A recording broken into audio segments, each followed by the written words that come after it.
আমাদের ছেলেদের একটা কমন স্বপ্ন থাকে, ঠিক সবারই থাকে, একটা খামার থাকবে, একটা খামার বাড়ি থাকবে, কিছু গরু থাকবে, কিছু ছাগল থাকবে।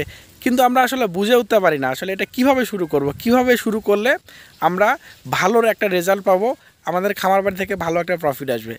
তো আমি যেটা সাজেস্ট করব, আপনি যদি খামার করার চিন্তা করতেছেন তাহলে খামার করার 3 মাস পূর্বে আপনাকে ঘাস রোপণ করতে হবে।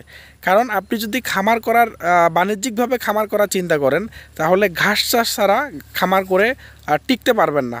কারণ যে পরিমাণে দানাদারের দাম, এখানে আপনি ঘাস উইদাউট ঘাসে কখনোই আপনি খামার করে টিকতে পারবেন না।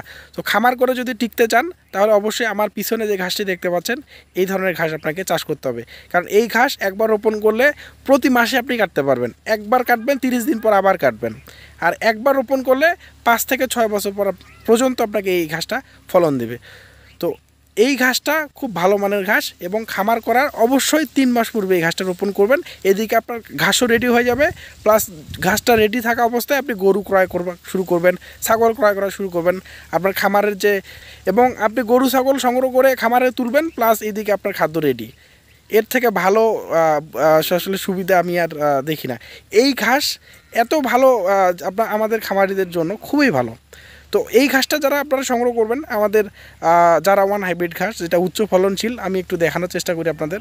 এই যে দেখতে পাচ্ছেন আমার এটার বয়স অলমোস্ট 45 দিন। তো কীরকম ফলন আসছে দেখতে পাচ্ছেন। তো এই ঘাসের চারাটা আপনারা যারা নিতে চাচ্ছেন আমাদের স্ক্রিনে দেওয়া নাম্বারে যোগাযোগ করেন, আমরা সারা বাংলাদেশে এই ঘাসের চারাটা সরবরাহ করি। ধন্যবাদ।